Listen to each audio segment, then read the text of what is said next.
Merry Christmas the day after. Hi guys, this is Connie, and I wanted to do a special Connie Reads. And because everything has been crazy, because it's the holiday season, I didn't get to put this down. I was gonna probably would've, coulda, shoulda, but the point is, I wanted to do Connie Reads A Christmas Sonata by Gary Paulsen. And I'm looking through it right now, and it's going to be a long one. So without further ado, here we go. On the back it says, "It comes on everybody at a certain time in their life to not believe in Santa Claus.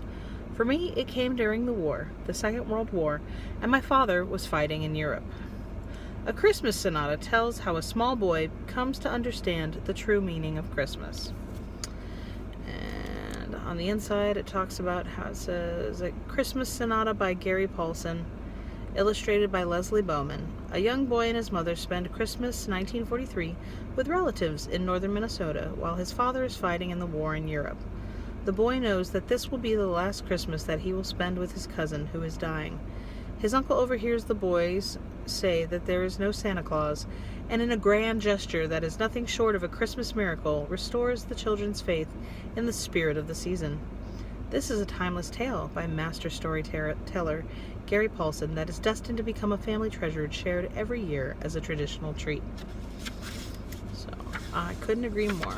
I'm a big fan of reading his books. A Christmas Sonata by Gary Paulsen, illustrated by Leslie Bowman. And there are pictures. Dedicated for my mother's laughter. Let's get to it. It comes on everybody at a certain time in their life to not believe in Santa Claus. For me, it came during the war, the Second World War, and my father was fighting in Europe. We lived in a large, poor apartment in Minneapolis for a time then, and my mother worked in a laundry during the day and could not always be with me. Different people on our floor took care of me at different times, or were supposed to, but often I just had the run of the floor. I was probably a nuisance, and yet most people were more than nice to me. I would sometimes spend whole days in different apartments, eating cookies and listening to the radio, or playing war with a small wooden gun that I had, and everybody seemed to tolerate me. But there was one old man named Henderson who lived with his wife at the end of our floor, who did not like children. He did not like me in particular, but I thought he must not like any children, and a week before Christmas in 1943, I was playing in the hall, running back and forth, when I passed Henderson's apartment and saw something that stopped me cold. Mr. Henderson was standing by the kitchen table with his wife. On the table was a glass jar of red wine. I knew about red wine because one of my babysitters was an old woman who drank red wine from a jar. There's the picture. Mr. Henderson had some wine in a jelly glass, and just as I ran past, he was taking a drink. He was dressed in a Santa Claus suit. There were too many things to take in, too many stunning things. I had complete, utter belief in Santa Claus. I had seen him in a store sitting on a raised platform, had been terrified by his power over me. I tried to be good, and when it didn't work, I was bad, I hoped that he would not hear of it, and when I sat in his lap to tell him what I wanted, I nearly peed in fear. It meant Christmas and he meant Christmas and toys and more to me, and I had seen his work. The year before, I had asked for an army rifle with a wooden bullet that moved back and forth with the bolt, and Santa did not find out that I had played with matches and found the rifle beneath the tree on Christmas morning. And now I found that Santa Claus was Mr. Henderson, an old man who drank red wine and scratched and spit and swore at me, and who I had heard my mother say to a neighbor woman couldn't hold a job. That was Santa Claus. I could not believe it, and so I stood in his open door and looked up at him and asked him, "Are you Santa Claus?" He looked down at me and took a drink of wine and nodded. "Sure, kid, I'm Santa Claus." I believed him. He had no reason to lie to me, and he was standing there in the suit with the hat on, and his wife was holding his beard. How could he not be Santa Claus? I ran back to our apartment and cried some. When Mother came home from work, she had a can of Spam, which we ate at dinner with fried potatoes. But even that was not good enough to cheer me, and I told her, "Mr. Henderson is Santa Claus." Mother stopped chewing. "What do you mean?" "I saw him today. He was dressed in his suit, and I asked him if he was Santa Claus, and he said he was." She didn't say anything. "I thought Santa Claus lived at the North Pole and had reindeer, and now Mr. Henderson says he's him. Is that right?" "Not really, Pumpkin. Sometimes stores will hire somebody at Christmas to pretend he is Santa Claus so that children can talk to him." "But there's only supposed to be one Santa Claus, isn't there?" "Yes, but..." And of course it didn't matter after that. Didn't matter what she said. It was done. Santa Claus was ruined, was gone, and I knew he didn't exist, and that I had been lied to, and there had never been a Santa Claus. I cried some, and Mother sat with me for a time on the couch that felt like a carpet. On the couch that felt like a carpet and had flowers on it. And she said some things about Mr. Henderson that weren't very nice. But it didn't change what I had seen or knew, and I would probably have spent the rest of my childhood, and perhaps my whole life, not believing in Santa Claus. But the next day, Mother came home from work and sat at the kitchen table. She put me in her lap and opened an envelope. "We got a letter today from Marilyn. She wants us to come up and spend Christmas with them at the store in Winnipeg. You'll get to see Matthew and everything. Won't that be fun?" I had mixed feelings about going north. My Uncle Ben and Aunt Marilyn owned a store in the town of Winnipeg. The store was right on the lake, with a dock that went out over the water. I had only been there in the summer, when we lay on the dock and watched the large green fish swim down in the cool shadows. I had never seen it in the winter, and didn't think it would be as much fun as it had been in the summer. And Matthew was a problem as well. He had something wrong with him, so that everybody said he was dying. I wasn't supposed to know it, but I had heard the grown-ups talking about it more than once, sitting and crying and talking about it. Dying didn't mean the things to me then that it did later.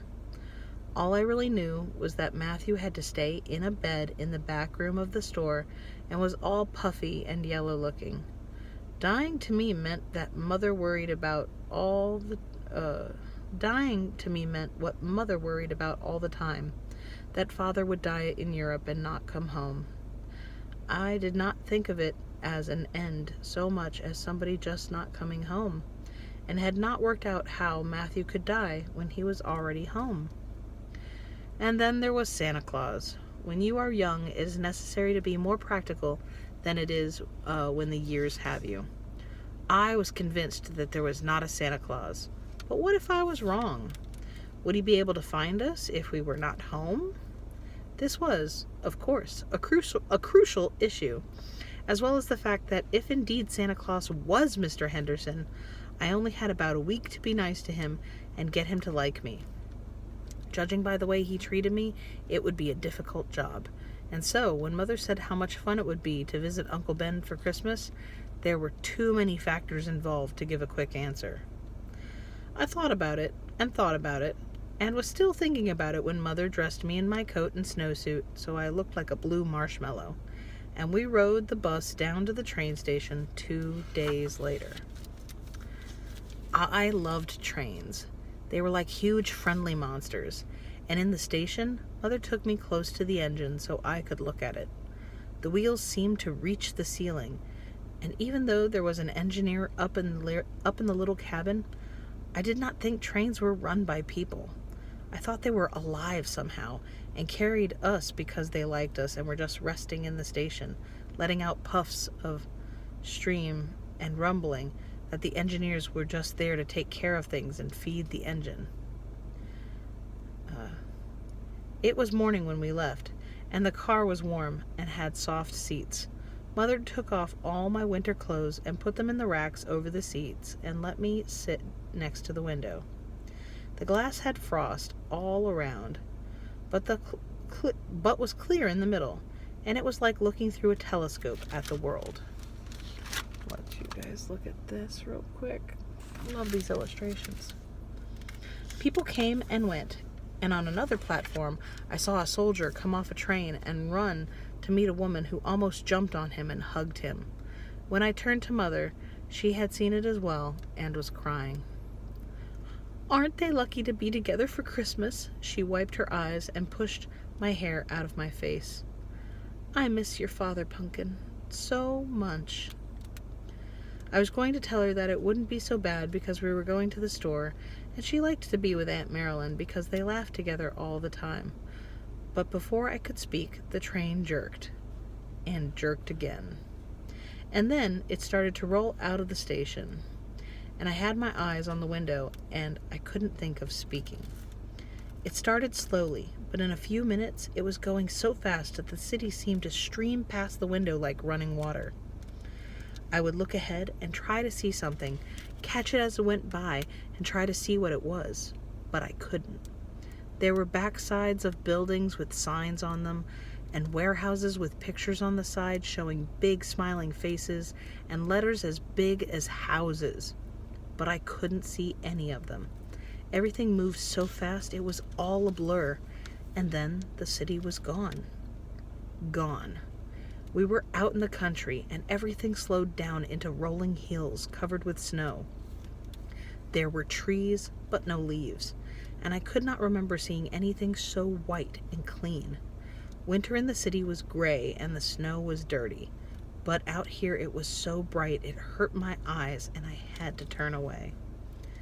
"Isn't it pretty, Pumpkin?" Mother smiled, the tears gone. "Christmas in the country is always prettier." We went faster and faster, the train wheels clacking.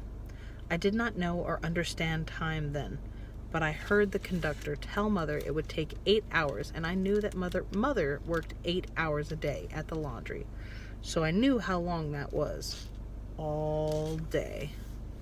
All day on the train. In a little time, I turned away from the window. We sat in a seat in the middle of the car, and the car was full of people. Each person had a different face and a different set of eyes and different clothes, and I wanted to see them all, each and every one, so I ran up and down the car and tried to look at each one.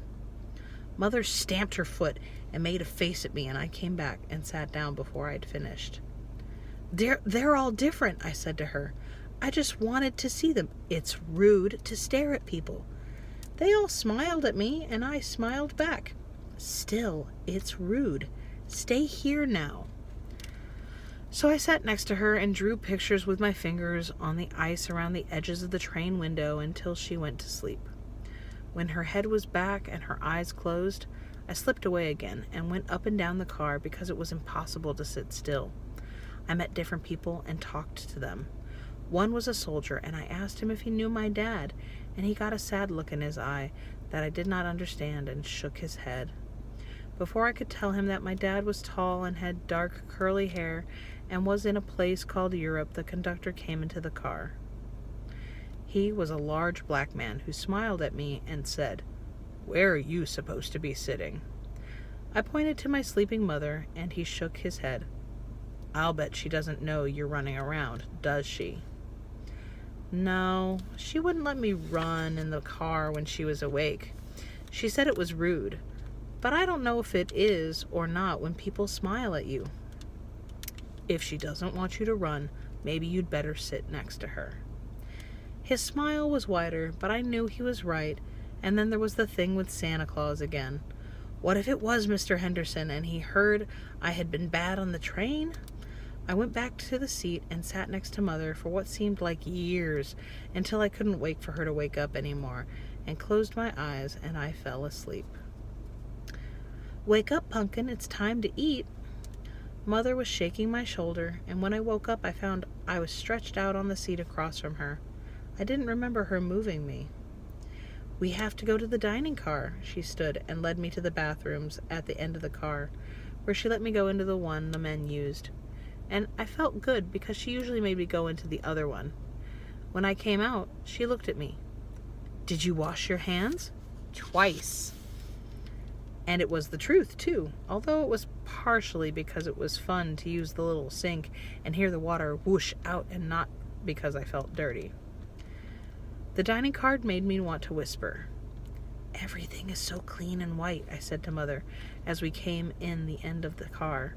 The tables each had a white tablecloth and smooth wooden chairs, and there was a water pitcher in the center of each table with beautiful silver knives and forks and spoons, and a napkin so white that it seemed to take light from the snow outside the window, and it hurt my eyes. A man with deep black skin, wearing a bright white coat, came to our table and looked down. He was smiling and had hair the same color as the silverware, and he put a little glass vase with a flower in it on the table. "For good boys," he said. "Are you a good boy?"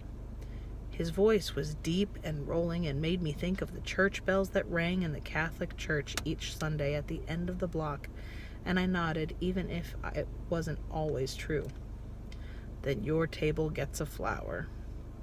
He asked Mother what we wanted, and she looked at the menu and made a face she makes when something costs too much. I did not understand much, or anything about money then, but I knew when something was too expensive from watching her face. But she smiled at me over the top of the menu. "We would like the special." I picked up my menu.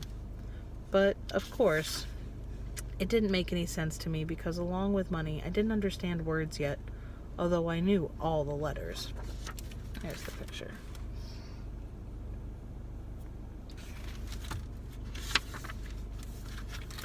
The man left, and Mother leaned across the table.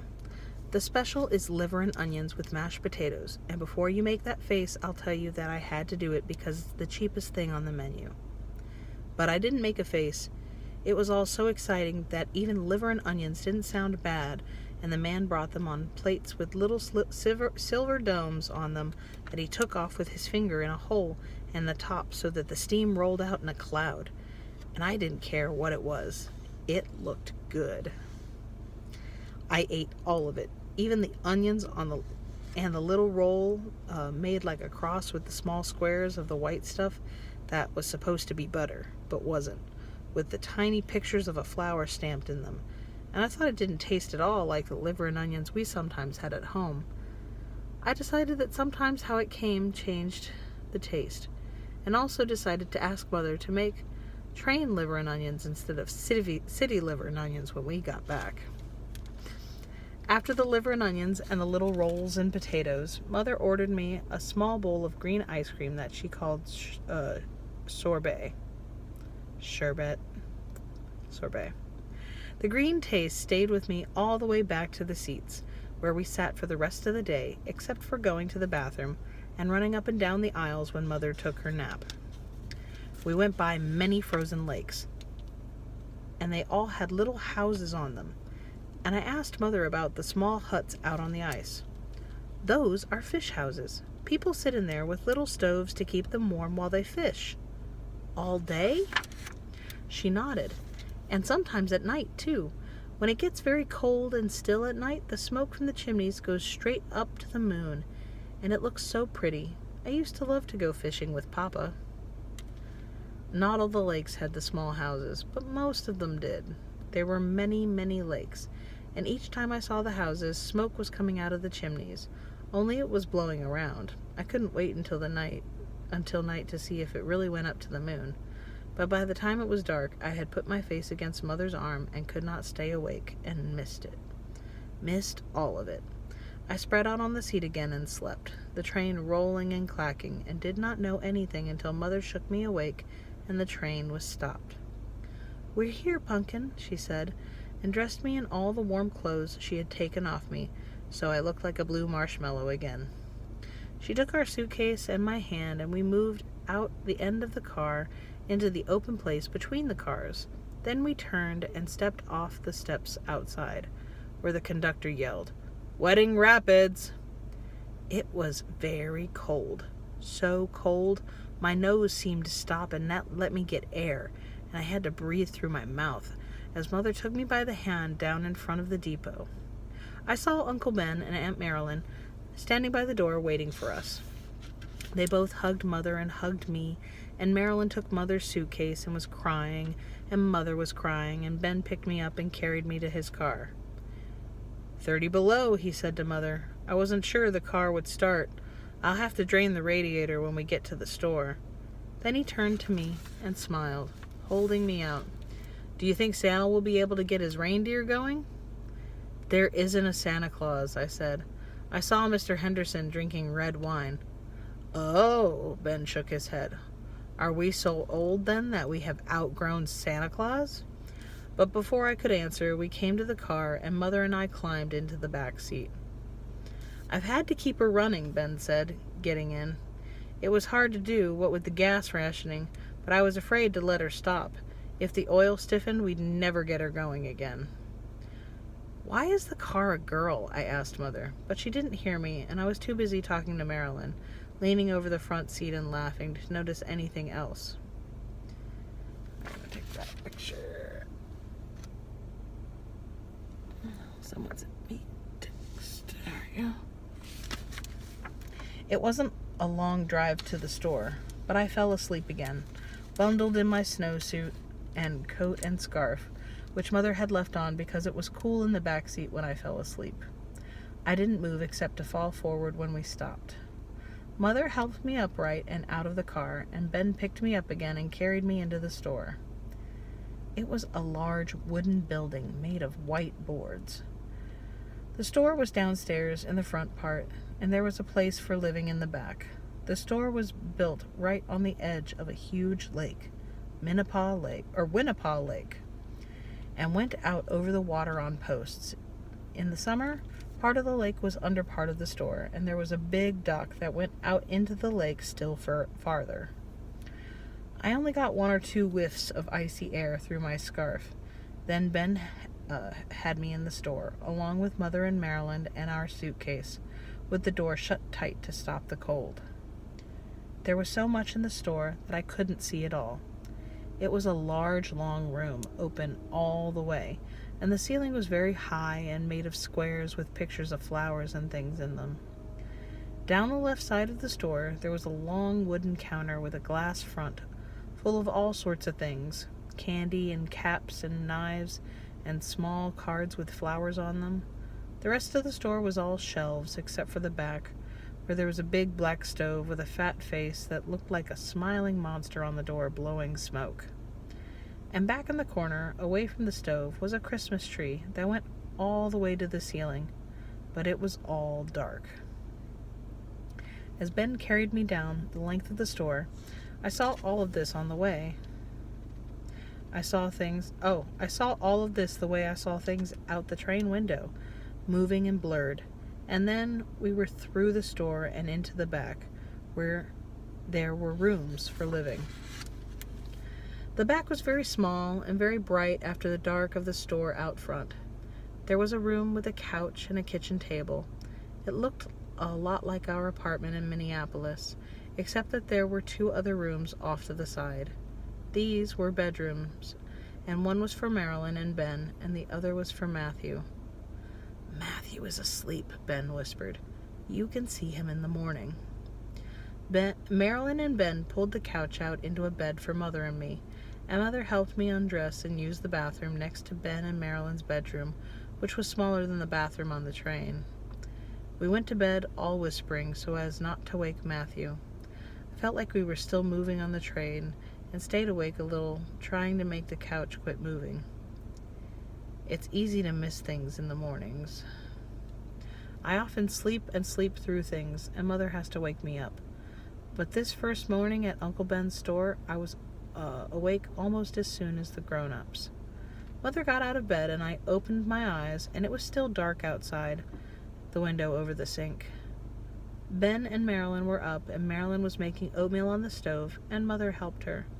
They put cinnamon in the oatmeal, and the smell was somehow part of Christmas, the way the store was part of Christmas, and the train ride was part of Christmas. Matthew was still not awake because they gave him medicine to sleep, so after we ate the oatmeal, Mother sat talking with Marilyn over coffee, and Ben went to open the store, and I followed him out from the back. I had only been to the store once before, in the summer, when I was very small. I caught a fish with a yellow stomach, and blue eyes off the dock, but I couldn't remember much of the store. Now that I was older, I could see things I hadn't seen when I was small, and I thought how full everything looked. Full and more full.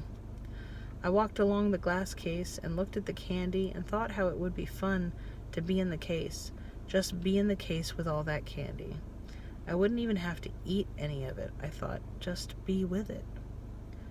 Mother had told me not to ask Ben for things because of the war and how everything was hard to get. But Ben saw me looking at the candy and opened the back off the counter. There was a bowl of white candy made to look like ribbons with green and red stripes in it, and he handed me one. It was colored so that the colors went all through the candy, and I almost hated to eat it. That's the middle of the sentence. And I almost hated to eat it, but I put it in my mouth and sucked on it, and would take it out to look at it to make sure the colors were still there. I'm going to let you see the pictures, because the pictures are cool. The candy lasted a long time because I kept taking it out and looking at it, long enough for me to go around the store and see all the things I had missed the night before and in the summer when I was so small. I thought Ben and Marilyn must be very rich to have so many things in their store. There were boxes and boxes of food and blankets and snowshoes on the shelves, and guns hung shiny and new in racks. The head of an animal stuck so far out from the wall I could get under it. "What is that?" I asked Ben, pointing up at the head. "It's a moose head." "Is it live?" Ben was putting wood in the stove split chunks split chunks that smelled like paint thinner. And he stopped to look at me. He smiled and shook his head. "No, they stuff them like that after they shoot them. It's full of cotton." "Who does that?" "The people who shoot them." "Why do they do that?" "So they can keep seeing it after they kill it," Ben said. I thought, if they wanted to keep seeing it, why do they kill the moose in the first place? But I didn't say it. I went the rest of the way around the store, seeing the things to see and smelling the smells that made me think of spices Mother had in our apartment in Minneapolis. And finally, I came to the tree. Standing by the tree made it seem bigger. It went up and up to the ceiling, and the pictures in the squares on the ceiling were puffy and painted white, so they looked like clouds. And it made the tree look like it went up into the sky. There were so many decorations. Figure out how to say this. We had a tree in Minneapolis, but it was not like this tree. Nothing was like this tree. There were silver balls and red balls with dented insides so that they made all the light in the room seem to come out of them. And tinsel hung each strand separate and straight, but so many that they were like water falling. And there were lights that went around and around and up. While I was watching, Ben plugged them in. Oh! Each light had a little star around it, so when the lights came on, the stars made them seem bigger and glow out in streaks of light that mixed with the streaks from the other lights. Red and blue and yellow and green and white, all shining in the tinsel and the colored balls, so no matter where you looked, there was some new light and color to see, and if you lived to be forever, you could not see them all. And on the very top, was an angel with long white hair and a pink face, and she was so beautiful, smiling down from the top of the tree. So beautiful. "Merry Christmas," Ben said, even though it wouldn't be Christmas for 2 more fingers on one hand, which is how Mother had me count the days until Christmas. "I've never seen a tree like this," I said. "It's a special Christmas," Ben said, but his voice was breaking. When I looked at him, I could see a tear, just one, come out of the corner of his left eye and run down along his nose into his beard. I couldn't see how anything as pretty as the tree could make him cry, and I was going to say that to him, but Marilyn and Mother came out of the back room. Come and see Matthew, Marilyn said. He's awake and wants to see you. I think this is going to be a good time to stop. We're going to stop right at the beginning of Come and See Matthew, because this is already a half an hour long. Be careful with that and enjoy, please and thank you, and I will see you for the next installment, and hopefully we'll get through more of this before the new year. Bye.